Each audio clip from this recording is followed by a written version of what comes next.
Our time, things works for us. You have local players who were playing. You think that they are professionals. I will tell them that it's their time. They shouldn't play with it because we have seen players who play with it and now they are paying for whatever that happens. At first, they have to know that they are playing for African continent. So wearing that shirt, they should know how important is the shirt, and they should fight for everything to achieve something.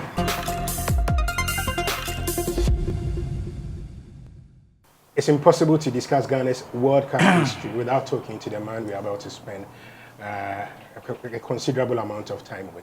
Stephen Appiah captained the Black Stars to World Cup qualifications, scoring crucial goals against the likes of Burkina Faso and then South Africa.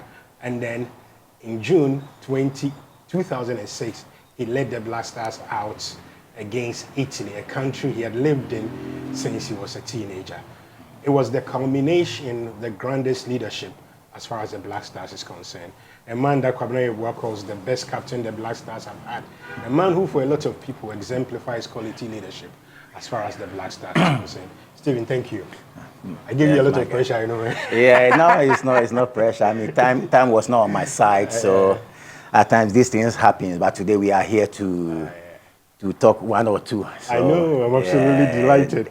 The timing is right today, so that's why we are all here. And I'm thinking 20 years ago, around this time, you were probably in Scotland, preparing for South Korea or in Jamaica. Yeah. Because it was a first World Cup and you guys just didn't know what to expect. What was it like then? Well, it came with a lot of pressure, especially for myself, because I mean, captaining the national team, we have had a lot of players have come and gone, and they couldn't make it. So let me start when we played our first match against Burkina Faso in Ouagadougou. We lost 1-0. I was appointed as the captain of the Black Stars, and we played our first match. We lost. I started to ask myself questions. I mean, is the same thing going to happen again under my captaincy? But I think I was lucky, let me put it like that. I was lucky to play with players who were having the same goal as myself, like the likes of Lai Kinson, Michael Essien, Baffour-Jan, Matthew. I think when we talk most of the time, we don't mention some names, like players like Baffour-Jan. We started with them, so I think it's very, very important to mention their name. And we lost 1-0 there, and we have to play our second game against South Africa. And in that time, in the history of Ghana and South Africa, we have never had a win against them. So, I was thinking, are we going to make it? We played against South Africa in Kumasi, and we beat them 3-0. I scored 2 goals, and that's where it started. I mean, there's no way to describe that moment, being at the tunnel, going to play your first World Cup. And the beautiful thing was, I've played in Italy for so many years, playing against Italy. These are players that I played with, and most of the players in the Italian team were my colleagues. Yeah. So there was a video where you see Cannavaro, Luca Toni, and the rest, they were hitting my head at the time before the game. Yeah. But when we were coming and I saw the turf, the green turf, I turned and looked at the guys and I was like, finally, we are here.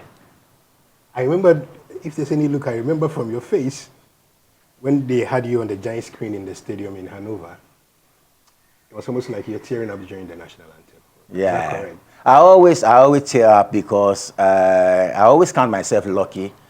30-something million population. Mm-hmm. We have a lot of players, and you are the one who is going to lead. So there were a lot of pressure. There were a lot of emotional feelings. Everybody is looking up to you. But as I said, I mean, I was so lucky to play with players who were having the same goal, players who we play close together, and we find ourselves in the national team and play in the World Cup. So it was a mixed feeling.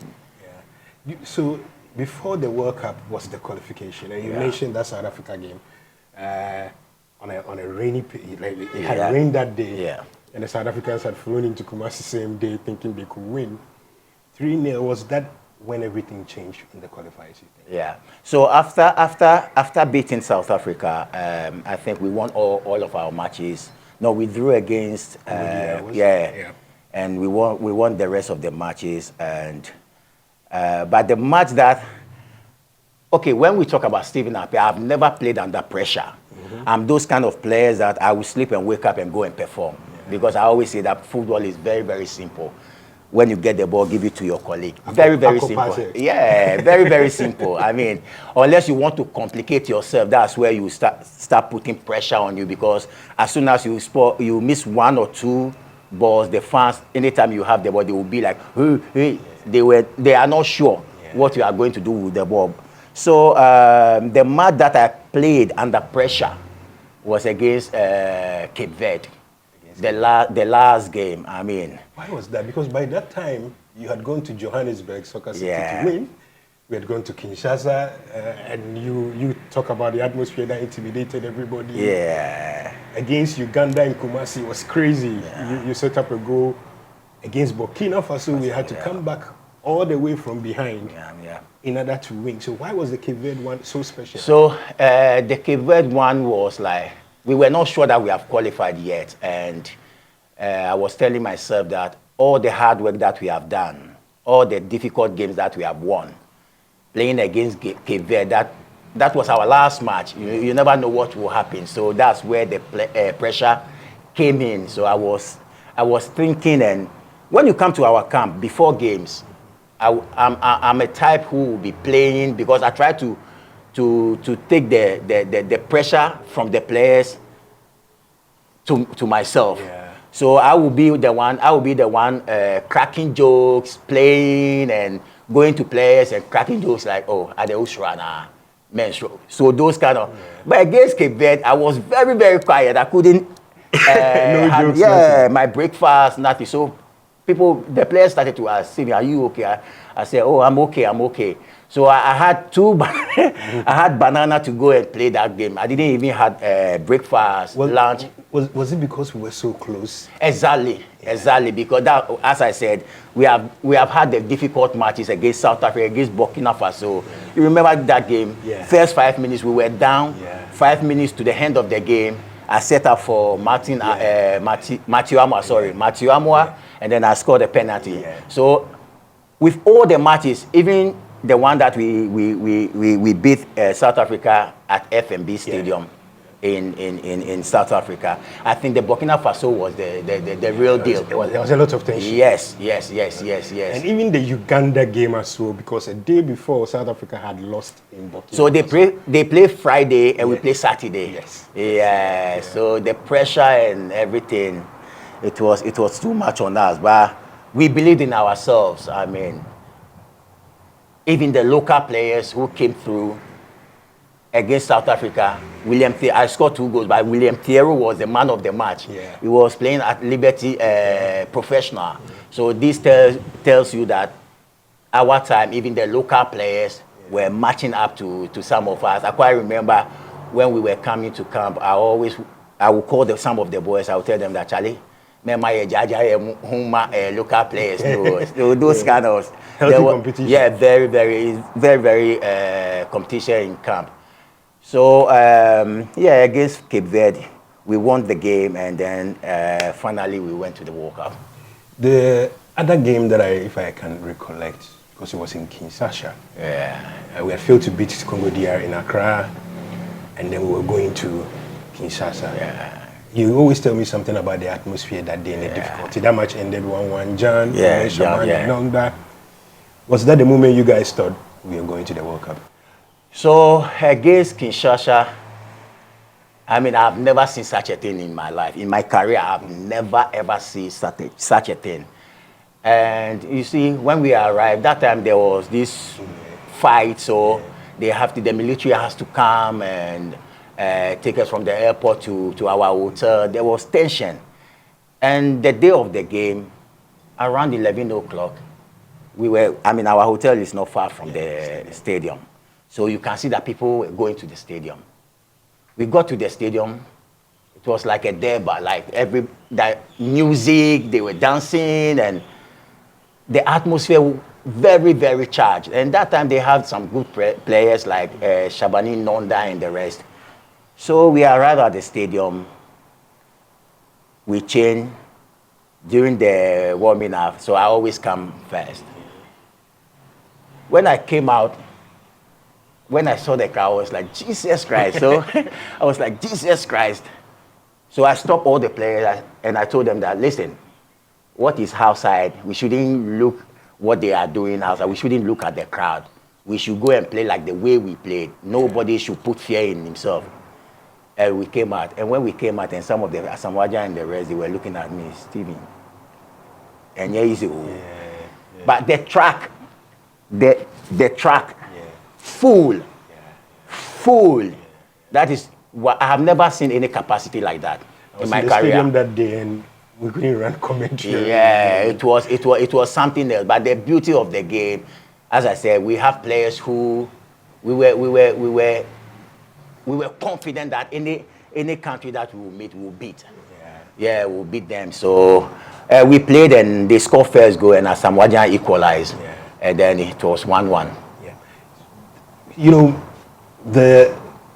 I almost think of the game against South Africa in Johannesburg as the moment when we came to understand your partnership with Michael Essien even more. I know the game against Czech Republic was peak, but that game against South Africa at the FMB was like the first time that a lot of people said, this midfield, Michael Essien, Stephen Appiah, Lai Kinsing, is unplayable. That day, that match was another special match because you spoke about our record against South Africa. We told them to cherish that day. That match was also some. You see, our qualification 2000 from 2004 till we qualify. It was all the matches was very, very difficult. You can understand when you get to the stadium. And that time we have players who are playing top teams. You have Michael Essien, you have Lai Kinsing who was playing for us, myself, you have Sule Muntari, John Mensah, Olele was in the UK, and other players. All the players were playing top level football. So anywhere we arrived, they received it. You can see the atmosphere, like everybody want to come and watch. And against South Africa, I think that time we were leading them 1 point or so, 3 points. And that match we have to win. What scares us was that they have never lost any game at home. In the history of the FMB stadium, they have never lost a game. So there was a lot of tension when we got there. There was this party at the stadium. We have never hear or see the vuvuzela before. So the noise and everything. I quite remember when we came for warming up, some of the players, because the vuvuzela and the way they were chanting and singing, it was nice. So all of us, it caught us into we lose that in a way. So we started to dance, and so at a point I was like, hey guys, we have to be careful. I mean, we shouldn't fall into this trap. The game started, and that time Sammy Adje should be the number one. But he was not feeling well, so they flew George Owu. So I mean, we believe in Sammy Adje, and all of a sudden they have to bring another goalkeeper. I think he arrived Thursday and he has to play. So it's not like we don't believe. And you have Dan Koma. These are local players, but they were ready. That's I mean, our time, things works for us. I mean, the moment and the timing was so right for us because you have local players who when they were playing, Issa Ahmed and the rest were playing. You think that they are professionals. But did you guys almost say to yourself that after the many times that Ghana had failed to qualify for the World Cup, you are not going to allow that to happen again? No, it's part of the, because when we are in camp and we always, as I stated earlier on, I said we lost against Burkina Faso, but because we have a goal that we have to, whatever we'll do to qualify to go to 2006 World Cup, we have to. And then I don't think that we were the best team. We have had, I mean, the 92 and some of the... Even the 98 squad was very good. Yeah, so we can't match them. But as I said, the timing was right. We were together. We do. When you come to our camp, you won't even see the difference between the local players and the professional players. I mean, my time, I wasn't granting interviews, so you have to at times get the boys on your side. So if I have to go for interview, I will just pick one local player. They have to feel that they are part. They are part of the team. And people may not understand this, but back then, being local and being foreign based was a big deal. Yeah. We used to determine who got what bonuses and all those. Exactly. That's where we changed everything, because players receive their bonuses based on how minutes you play, how matches you play. But when we came, we said no. We have to get the same winning bonuses and all that. So it changed a lot, and then you can see that the local players were very, very comfortable. I mean, rolling with us in camp. We'll be sitting down, cracking jokes, and you have a Samoajan after our dinner. He will be there, and then he will be giving us his toli master. He will give us toli. So these things brought something. It had some spirit in the team. So you won't see the difference between the local players, but we were very, very confident that we will qualify to the World Cup. And let me not take this away from our president, Nyanteji, who does everything with us. Yeah, he was the president. He can decide not to involve himself in certain things. At times we travel and you see us sitting at the airport playing cards. He will be with us, Randy Habe, Papse, and the rest. So they too are, even though they were the management or the president and the manager, spokesperson and the vice president, because we knew them when we were playing Coast and Munchedi and Accra for Great Olympics. So the relationship was there before we met in the national team. So I think one of our strengths was that. Then they got to the World Cup itself. First of all, there was the tour of the UK. Was the UK a reminder that maybe the World Cup will be a big deal? Because the crowds that were coming out for you guys was crazy. As I said, because I mean we have players who were playing big clubs, and we were performing as well, both our clubs and the national team. I quite remember when we played against Jamaica. Yeah. I mean, at Leicester, the stadium was full. It's a party. Yeah. We beat them 4-1. So after we traveled to Scotland, Edinburgh, to play against South Korea, we beat them. So to approach the World Cup itself, I think we went into the World Cup with a lot of belief and confidence that we will do something. Even though the countries that we are going to play, it was tough, but we believe in ourselves, and we got that thing from the qualifiers, the friendly games before the World Cup. So we went to the World Cup with a lot of confidence. What was it that struck you the most the first day you arrived in Germany? In Germany, being at the World Cup itself, when we are, you see, at times when you are not there, you won't feel the pressure, the atmosphere. When we got there, I mean, our bus with Ghana colors, with the name, and it was different. We have never been to an African Cup. We don't normally do those. You understand? So the World Cup, these little things makes you feel special. So when we got to the airport in Germany and we saw the bus, we have to take group pictures, and you have the securities trying to control. And we were like, oh, we are here. We are in the World Cup. Yeah, they said it's the top of the range. We are here, and we moved to our hotel. A lot of Ghanaians, and the beauty of the World Cup, it doesn't matter you are playing against Italy. If you see an Italian who likes any player from Ghana, they will come, they will take autographs, and I mean, you see some local players taking autographs as well. So that's the beauty of the World Cup, and it's amazing. It's not like, okay, so you have Accra Suffolk fans one side, you have Kotoko fans one. No, everything is mixed, and all the fans they comport themselves. But the World Cup is the atmosphere. I mean, the colorful of that that tournament is something else.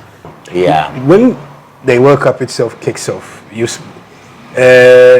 spoken about the way you felt in the tunnel before the Italy game. You had moved to Fenerbahce then, but you were like Italy was home to you. And then the match itself started. We lost 2-0. Were we as bad as the results suggest? No. So in Germany, it's like I was living in Italy, because you know that most of the Turks lives in Germany, the Turkish. I quite remember we played a friendly game before the World Cup is we played against Turkey in Bochum. Yeah. So that time we have lost the league. The last match that we played, we lost the league by 1 point to Galatasaray. We came to the stadium. When we came out to warm up, you know, because of a lot of Turks are there, so the stadium was full with red and white because of the Turkish colors. And then behind one post is yellow and blue. So when we came out, and Bafojan and the rest, they were like, who are those? Then I was like, it's Fenerbahce. They came to support you. So even though they are Turkish, they came to support Stephen Appiah, not their country. And it was so beautiful. So when we came out, they started chanting my name, Appiah, Appiah, Stephen Appiah. So I have to run to them and then do ole, ole, ole. And when that thing happened, I was like, whatever I have to do in this World Cup, I have to do it. Yeah, I have to.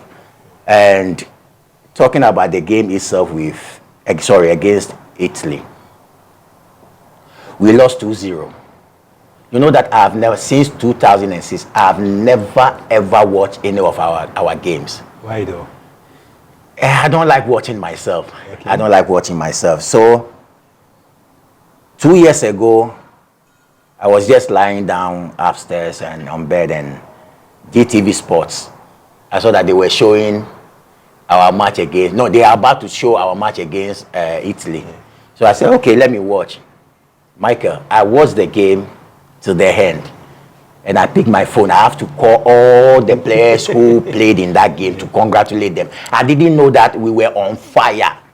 I have never watched it. I didn't know that we played so well. But you see, it's our first time. We have never been to the World Cup. And I mean, you'll be lacking some experiences, but we played. We have played them. I can hit my chest and say that we played better than them. What changed in the second game? Because in the second game, it's like it was a completely transformed team, and this is despite Sami Kufuor no play, Sheila Iliasu, Habib, two home-based players. Like the coach changed and everything changed. What changed? Was it your attitude? Was it the personnel or what? No, it's the personality in the team that time. And you see, you have a top defender who has won everything when it comes to club level, Sami Kufuor.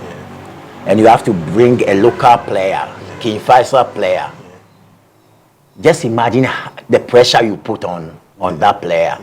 But as I said, our time, we were like, even the local players were ready. You see our bench. I mean, look at Habib Mohamed. After the game against Italy, he came in for Adokwe Papu against Czech Republic, a country number 2 in the world. Just imagine the pressure. But some of us, I think we were so smart enough that most of the local players, or when we see that a player has been given the chance to play, we have to be on that player, try to cool him down. I mean, we have to talk to him. No, you can do it. Don't be scared of the game. It's your time. This is your chance. You don't know who is watching you. You can get contract out of. So we have to play with their minds, and it works. I mean, Sheila Iliasu took that position, he stamped it, and then that's it. Habib Mohamed, the same thing. We started the game. I had a chance. They gave me the ball, and I said, let me risk. Because that ball, if Rosiski has taken that ball from me, I think that counter-attack, they will go and score. Yeah. But that's why I'm saying that our time, the personalities, we believe in ourselves. Yeah. So whatever we want to do, you go ahead and do it. We go ahead, and we were helping each other on the pitch. So at times you will see, all of a sudden, I will be at the number 7 position. You will see Sule coming in the middle, Michael. So without talking, we know each other. Yeah.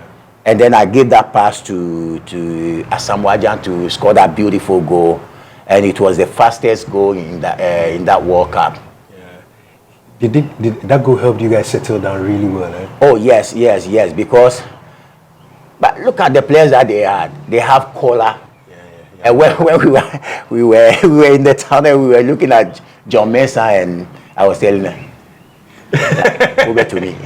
And you see, at times, out of pressure and tension, you have to just say something to. Yeah. You understand? And you have Pavel Nedved, who has won the Ballon d'Or. Yeah. You have Jan Kulowski. You have there was Rosicky. Yeah, Rosicky was part. I mean, Czech. Their goalkeeper. They were indeed the number 2 in the world that time, but losing the game against Italy and the character that we have in that team, we said no, it's not going to happen. We have to play. At least, even if we lost the game, we should see Ghanaians applauding us, because it happens in games. You will see some teams, they will lose a game like 4-0, 3-0, but after the game, you see their fans, because the fans realize that they gave everything, just that they didn't get the result. So that's the mentality. We have to go and play. And we play, and everything went well. We beat them 2-0. Then it was the game against USA in Nuremberg. Yeah. We scored first through Hamidu Dramani. Before then, he was heavily criticized. Yeah. And then they equalized. I think it was Jose Altido was one of those players.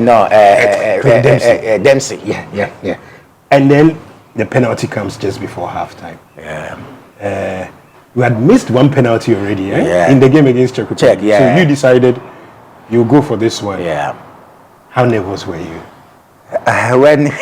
Because the other videos that come, you are spying the goalkeeper. You were just like.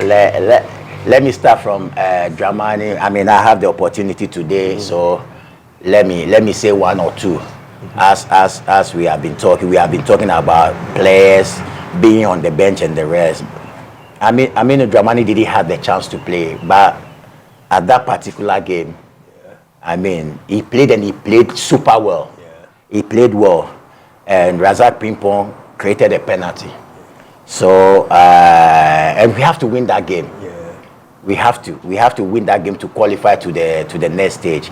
But we went into that game very, very hungry. Yeah, we were very, very upset because their coach, Bruce Arena, granted an interview trying to disrespect us, like, who is Ghana? They are not scared of us.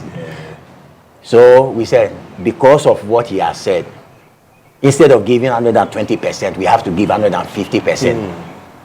So the penalty came, and then I took the ball, I put the ball down. And when you see that scene, I think I lost like 3 kilos on that spot. Tension. Yeah, I started to think, hey, Stephen, if you don't get it right, it's not you. They will criticize you, and then it will get to your mother, your father, and your wives, your children. But I'm a good penalty kicker. I mean, I know how to kick, and I have good kicks. So I told myself that I have to focus on one place and hit the ball there.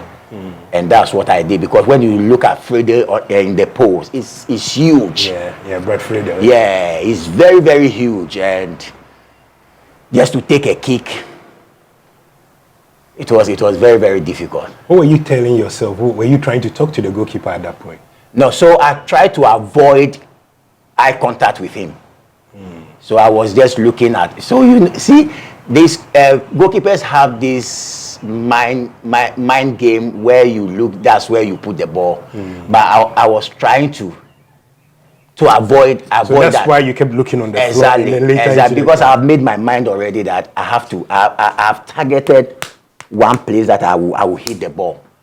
So I said, I'm not going to look at him. I'm not going to look anywhere. When I make a move, I will put the ball there. And then the second half, solid defending. Yeah. In 2010, you didn't play as much. Yeah. Are you hoping you would have played a bit more in that tournament? No, let me be honest to myself. And I always tell my friends, Lai and the rest, that if Ajimabedu was my roommate, if Ajimabedu was okay, I think maybe I will make it to that team. Yeah. Maybe. And you see, I went to that tournament with like 40%.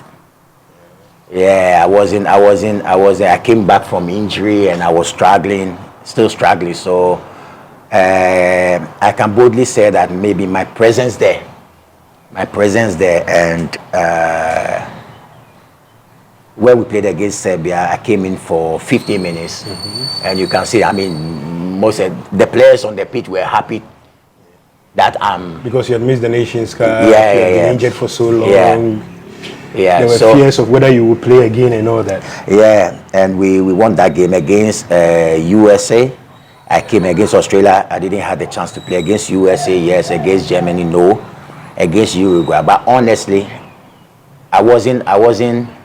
No, because the boys were doing well. Yeah. I mean, I'm not. Listen, let me tell you, a player like Sule Muntari won 5 trophies at that year, 2010 Champions League, Italian League, Italian Cup, Club World Cup, and those days it was Intercontinental. But it wasn't getting the chance to play. And me without outfit, I have to try to fight in camp that I have to play. No, at times we have to be fair to ourselves. So I wasn't. If I had a chance, I would play. But if I wasn't because I know my situation at that time. There's a famous picture or infamous, depending on how you look at it, that comes when Jan misses the penalty and you're talking to him like this. People interpreted that to mean you warning him. Yeah. What were you telling him? No, so as you can see, even though I'm talking, I like to do gestures, like that's how I talk. When Jan missed the penalty, we got to the penalty shootouts. So Jan came to me and said, Stephen, can you play? Can you play the first one? And I was telling him that no, I'm not going to play. Be confident, and I know that you are going to score. So go and play. So when I was doing this, because of whatever happened, people interpreted it in the wrong way that I was warning. But at that point, that pressure, the person was very, very down. That's where I have to go and warn him. No, I mean, that's not my style. Yeah. I would never ever do that. I would never ever do that. But that World Cup changed a lot of things for you, eh? Oh yes. It was sad that we didn't move to the next semi-finals. Yeah, to the semi-final, because I don't like using the word if it hasn't happened. I don't want to, but because before the World Cup they beat us 4-1 at Rotterdam. Yeah. So whatever we have to do to beat them in the semi-finals, we will do. Yeah. So 2006 you are the main man.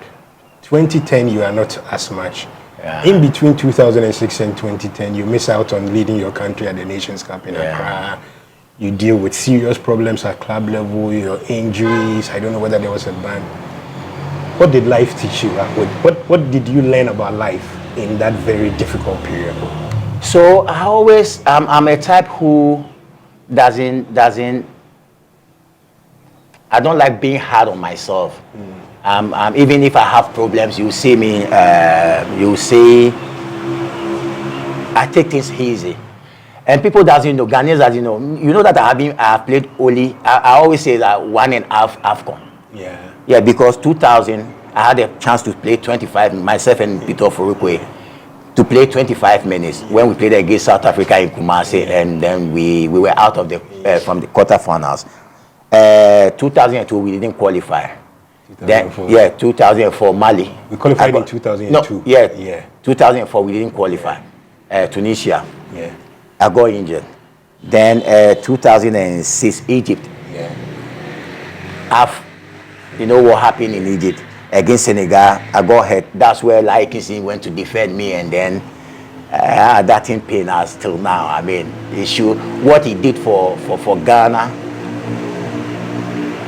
his role and everything, it always pained me that Laikinson didn't play the World Cup. Yeah. It is because he deserved to be there. And you see, 2010 when we went to South Africa, yeah. That's where, because we didn't understand the rules and everything. So when Rooney was banned for 2 matches, but still England took him, and then after 2 matches he started to play. If we knew, like, we would do the same thing for Laikinson, yeah. But we didn't. I mean, some of the players, like, we will fight. Like, no, they have to take him because his contribution, if he was in the team, the performance will be better. Yeah. It will be better. He's still very hurt by it. I know, because what he has been through. I remember 2008. At the point they have to put a mitt, on his foot to play when we played AFCON here. So we have players that they have sacrificed. It's not everything that we want to come out to. It's past and gone. So we don't want to bring it back for people to. But we have seen people, I mean, suffering, playing for the national team. And then when the time comes that the person wants to make a name for himself or be in that particular tournament, such as the World Cup, and it's not there, I know how he feels. What did the World Cup do for you personally? What did you do for your person? What did you do for your personality? What did you do for your reputation? Yeah. So after the World Cup, even though I was playing Champions League and all that, but I noticed that the World Cup can put you in the different level. We see players like Seedorf and the rest, because they were playing the Champions League, winning the Champions League, playing the World Cup. So, I mean, when you are playing the league, maybe 20,000 people, 80,000 people, 100,000 people are watching. But the World Cup, you have billions of people watching you. So you have the visibility. People will know who is Stephen Appiah. People will know who is Michael Essien. After the World Cup, I went to Mykonos, and at the airport, everybody was, we saw you on TV. Yeah. Oh, you were the captain. So that's why they say World Cup. That's why when you see top players like Ibrahimovic and the rest, they don't qualify for the World Cup. They cry like babies because every player wants to be there. Yeah. So it gives you some, I mean, mileage. Everywhere you go, people notice you. What would you tell the players who are preparing to go to the next World Cup? You are you're a vice president of the management committee. Yeah. If Carlos Queiroz said, this is you, give them one team talk before the tournament starts, what would you tell them? No, I would tell them that it's their time, and that's the right moment. The moment has come. They should take it. They shouldn't play with it, because we have seen players who play with it and now they are paying for whatever that happens. And this particular time, I think, with because 2006 there was no social media. So with social media, you have to take advantage of any chance that you get. I mean, that's what I'm going to tell them. At first, they have to know that they are playing for African continent. So wearing that shirt, they should know how important is the shirt, and they should fight for everything to achieve something. You've been with the team in qualifiers and everything. How well do you think they can do in the tournament? How well. I mean, football of today, we can, because we have seen a lot of surprises. It's not like years back when, if Argentina is playing Togo, we say that, Argentina will beat Togo 8-0. Today, it's not like that anymore. So anything can happen, but it's all about how you want the game. Yeah. Because if you go and then you behave as if we don't want it, there will be a lot of surprises. So you have to take a match after match though, but any match you have to make sure that I have to get something out of it. Stephen, thank you very much. Sorry I made you warm a bit, but it's been an absolute pleasure, and this has been absolutely worth it. Thank you, good luck. We'll meet in Wales, and then we'll meet in USA. For sure. Yeah. I mean, I'm so happy to, you are one of the guys that we started way back. So it's very, very difficult to say no. We have some people you can't say no to them. Even though I've dragged you a little bit, but I have a lot today of we are patience. here sweating, but I'm we are telling still you, the first thing I enjoying whatever learned we are in this doing. job was that patience is everything. Yeah. But also, I always say that when a player agrees to talk to you, the player is doing you a favor, because I need the content. My company needs the content. My YouTube page needs the content. So I understand. You have to be patient. If you need something, you have to be patient. Yeah. There are some players I can go to their houses and wait for 5 hours. So yeah, it's been good. Thank you very much, Steven. Okay.